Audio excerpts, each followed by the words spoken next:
Did you know that in 1934, something fascinating happened that can serve as a prime example of the Quoque Fallacy? During the famous, long-count, boxing match between Jack Dempsey and Gene Tunney, Dempsey's fans accused the referee of unfairly administering the count, giving Tunney extra time to recover from a knockdown. In response, Tunney's fans pointed out that Dempsey had previously benefited from a similar situation in an earlier fight. By diverting attention to Dempsey's past actions, they committed the Quoque Fallacy, effectively dismissing the criticism without addressing its validity. In this video, we'll dive deep into the Quoque Fallacy, explore a couple of studies that have examined its impact, and provide you with real-world examples to help you spot it in everyday life. By the end of this video, you'll know how to recognize the Quoque Fallacy and avoid falling victim to it. Hey rational rebels! Welcome to the arena of reason, the very place we train our minds to spot cognitive pitfalls. This is Chris from Critical Conditioning, where we strive for cognitive precision and free our minds from that mental prison. Today, we're delving into the Quoque Fallacy, a fascinating concept that explores a common but flawed way of arguing by pointing out someone else's faults to avoid addressing your own. We'll unravel why this approach can be misleading and its impact on rational discourse. Before we dive into this intriguing topic, remember to hit that like button, subscribe to our channel, and ring the notification bell to stay updated with our mind-strengthening content. If you find our podcast valuable, consider supporting us through PayPal using the link in the description. Your support helps us continue our mission of promoting rational thinking.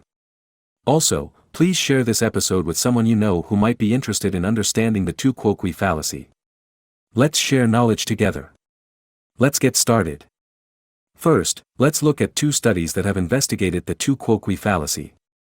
The first study, conducted by researchers at the University of Amsterdam, examined the persuasive power of the Quoque Fallacy in political debates. They found that when politicians use this fallacy to deflect criticism, it can actually be quite persuasive to some audiences, despite its logical flaws. Another study, carried out by researchers at the University of California, explored how the Quoque Fallacy can impact decision-making processes in groups. They found that when group members use this fallacy to avoid accountability for their actions, it can hinder the group's ability to make rational decisions and reach consensus. Now that we've looked at some research on the Quoque Fallacy, let's examine 7 real-world examples that can help you better understand this phenomenon. 1. Politics. Politicians often use the Quoque Fallacy to deflect criticism by pointing out their opponent's similar wrongdoings or shortcomings. 2. Personal relationships. In arguments between friends or family members, one person might use the Quoque Fallacy to dismiss the other's concerns by bringing up their past mistakes. 3. Workplace disputes. Colleagues might use the Quoque Fallacy to avoid taking responsibility for their actions by pointing out the flaws of others. 4. Sports debates. Fans of rival teams might use the Quoque Fallacy to deflect criticism of their team by pointing out the faults of the opposing team. 5. Online discussions. In online debates, people often employ the Quoque Fallacy to deflect criticism by pointing out the perceived hypocrisy of their opponents. 6. Media debates. Pundits or commentators might use the Quoque Fallacy to dismiss an argument by pointing out the other side's inconsistencies or past errors. 7. Environmental debates. When discussing environmental issues, some people might use the Quoque Fallacy to avoid addressing the topic at hand by pointing out the environmental shortcomings of others.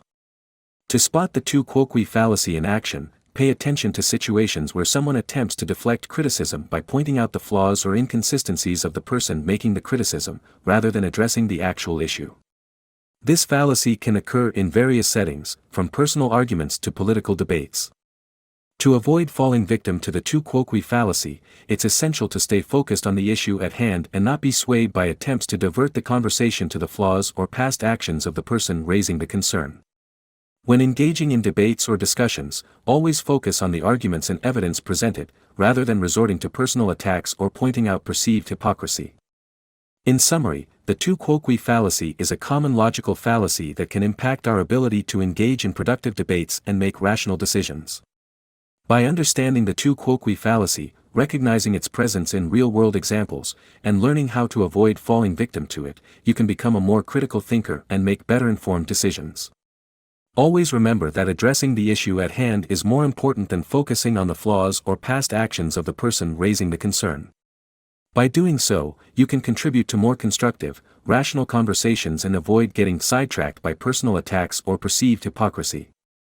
Remember that recognizing the two quoque fallacy is only one part of becoming a critical thinker. It's essential to stay informed about various logical fallacies and cognitive biases to ensure that you can make the best decisions possible in your personal and professional life. By continually learning about these fallacies and biases, you'll be better equipped to spot them in the world around you and avoid falling into their traps. So, rational rebels, what do you think about this fallacy? Do you know a story or have an experience of yourself or someone you know who fell for this fallacy? Let me know and share your thoughts in the comments below. Also, please like and subscribe if you found this video helpful or want to help the channel grow. Hit the bell to not miss anything and share the video to spread awareness or send it to someone who could benefit from this episode. Please consider making a donation via the PayPal link in the description. Your support means the world to me and helps create more critical thinkers in this world. Keep your mind sharp, subscribe to become a rational rebel, until the next time we meet in the arena of reason. This is Chris from Critical Conditioning, signing off.